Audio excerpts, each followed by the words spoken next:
Ils n'ont jamais payé un franc. Comment ça se fait, ça? Ben oui, mais c'est comme ça, parce que, comme c'est l'uranium, nous ne devons rien dire. Et aussitôt qu'on veut essayer de demander, de parler, on nous fait taire. Ah. Absolument. Donc, des années... Depuis 1966 jusqu'aujourd'hui, Mais il s'agit de... ni la France ni la Suisse n'a versé un franc pour tout ce minerai. Mais il s'agit juste de quelques kilos à chaque fois. Pas possible. Il s'agit de très bons kilos parce que D'après vous, dans un avion, combien on peut en charger de minerais comme ça à chaque voyage? ben écoutez, je ne dirais pas que c'est exagéré, mais ce sont des avions cargo. Or, vous connaissez aussi bien le tonnage des avions cargo que moi. Ah, donc c'est une centaine de tonnes? Absolument, absolument, une centaine de tonnes. Et des voyages assez fréquents? Des voyages assez fréquents. Et pendant des années, Oui, des années et des années. Ils ont créé même un terrain d'aviation à côté pour transporter cet uranium, et le gouvernement centrafricain, ça lui passe devant le nez, bien sûr. Mais on vous donnait les résultats de ces recherches sur le minerai? On ne donnait pas. C'est resté tout à fait un domaine secret. Bien, bien. On ne donnait pas de résultats, on ne donnait rien, et puis rien. Alors rien. Mais à un moment, j'avais cru savoir que vous aviez fait arrêter ces extractions de minerais. Non, je ne pouvais pas. C'était la France qui avait arrêté. C'est la raison pour laquelle j'ai été demandé à la Suisse de reprendre. Et quand la Suisse a repris, la France est revenue Cette aussitôt. société à Suisse, Valéry Giscard d'Estaing ou la famille de Valéry Giscard d'Estaing aurait des intérêts. Absolument, ça c'est fatal. Je peux vous dire que ce qui se fait contre mon pays est une honte. On exploite mon pays et on l'interdit de revendiquer ses droits. On lui dit qu'il est enclavé, il n'a pas de débouché sur mer, il n'a aucune chance, il doit se taire. Et mon pays est devenu tout à fait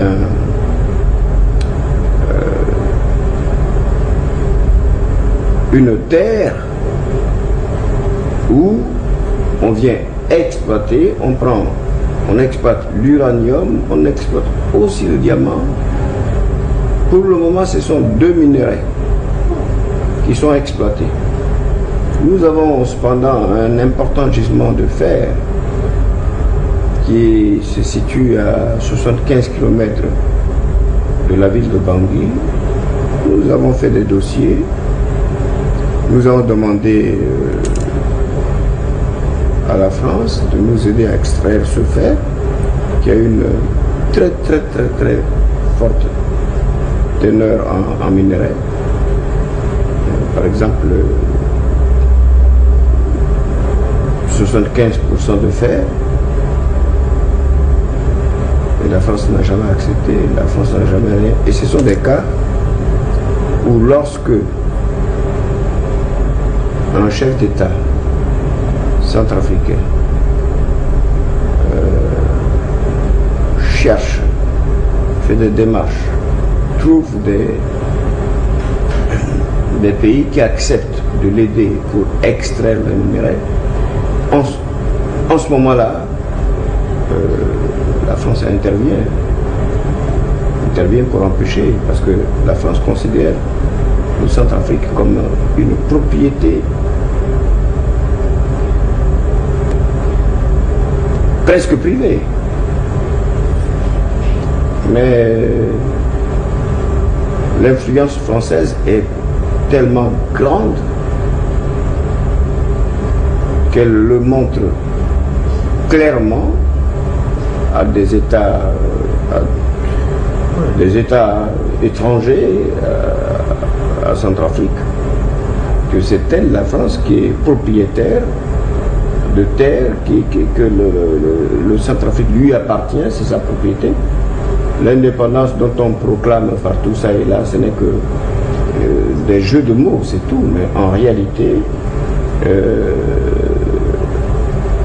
le Centrafrique reste encore un petit peu une terre protégée. Le président de Alusuisse s'appelle Mayer, Monsieur Mayer. C'est un Suisse. Il y a un fondé de pouvoir qui s'appelle Chevalier, Monsieur Chevalier. Ils étaient tellement contents de l'accord que j'ai conclu avec eux de faire ensemble une société tripartite avec la France. Alors eux, ils ont eu un geste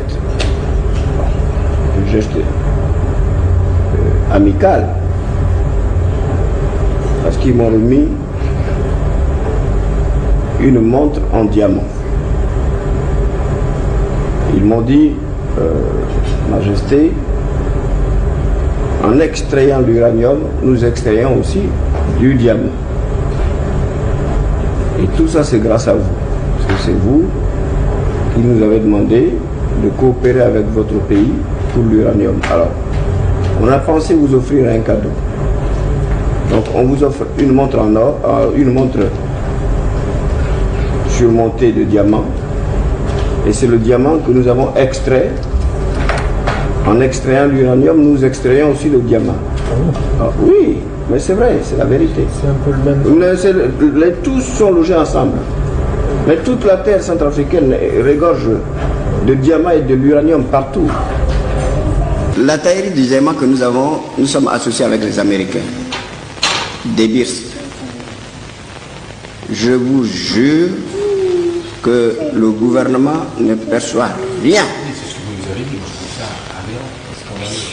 Ils ont 50%, nous avons 50%, mais toutes les pierres taillées sont exportées à Londres, envoyées à Londres par les De Beers, Diamond Distributor Inc. Et le gouvernement passe devant le nez. Rien. Ah, ça, il faut le crever, il faut sortir de ce cercle. Ça, il n'y a rien à faire. Il faut sortir, il faut le jeu de la concurrence. Il faut le jeu de la concurrence, il faut... Alors, parce que...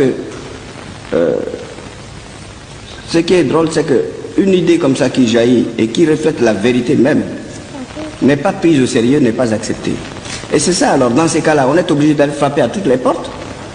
Mais quand on sait que, tiens, tel gouvernement a envoyé telle mission à tel endroit, c'est le rôle des ambassadeurs d'ailleurs, qui suivent toutes les délégations qui sortent, qui partent, parce que quand une délégation va faire un voyage dans un autre pays, l'ambassade... pas uniquement l'ambassade de France, mais toutes les ambassades sont au courant. Ils sont au courant. Alors, après, on commence à vous prévenir, oui, faites attention, vous commencez maintenant à trop vous rapprocher de tel ou tel pays, patati patata, bon, on va vous couper le crédit. Vous savez, c'est toujours comme ça, on va vous couper le crédit, cette histoire de crédit-là. Oui, mais c'est pénible. Ben oui, des menaces, c'est comme ça qu'on m'a menacé aussi.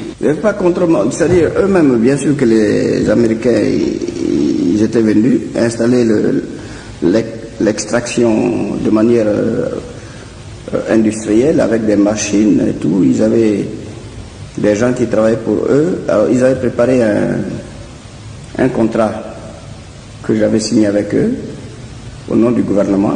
Il y a eu le ministre des Finances qui a signé le même contrat. Au terme de ce contrat, il y avait un tant pour cent à verser au trésor de l'État. Ils devaient construire un village pour les travailleurs et ils devaient construire une école pour les enfants des travailleurs, enfin le domaine social. Mais quand j'ai veillé là-dessus, pendant 3 à 4 ans, pendant 3 à 4 ans, ils n'avaient rien fait pour les travailleurs. Il n'y avait donc pas le village. Pourtant, on a signé un contrat. Il n'y avait pas de village. Il n'y avait pas de dispensaire, il n'y avait pas d'école. J'ai dit non, c'est une exploitation. Vous avez signé avec nous un document, vous avez installé les machines maintenant, les machines sont en place, vous prenez du diamant, tant pis, pour la part qui devait revenir au gouvernement, vous ne versez pas. Bon, ça, laissons de côté. Alors, on parle de transfert de technologie. Je crois que, pour moi, il faut, si on veut parler On n'en parle pas, bien sûr, vis-à-vis de l'Afrique noire, on ne parle jamais du transfert de technologie. Jamais. On parle du transfert de technologie vis-à-vis de l'Union soviétique ou peut-être de la Corée Nord, je sais pas. On va chercher des pays comme ça qui sont des pays belliqueux pour parler de transfert de technologie, mais un pays de pur sang, un pays de paix, un pays appelé communément pays pauvre. Alors que ce pays pauvre est assis sur une richesse énorme. Alors, pour moi, j'aurais tant souhaité que les exploitations de sous-sol de l'Afrique noire commencent maintenant. Et qu'on essaye de se réunir, que les pays occidentaux se réunissent et abordent le sujet exploitation du sous-sol africain. Voilà un thème. Dans des pays comme le Centrafrique ou comme l'Ouganda, ou comme le Rwanda, ou comme le Burundi, ou comme, je ne sais pas, enfin, tous les pays identiques à Centrafrique, les petits pays. On devrait penser à ces petits pays-là et commencer à décider de l'exploitation du sous-sol. Parce que des dossiers existent. Et les sous-sols accusent, très franchement, des potentiels économiques en minerais. Mais c'est obligatoire. Il faut commencer.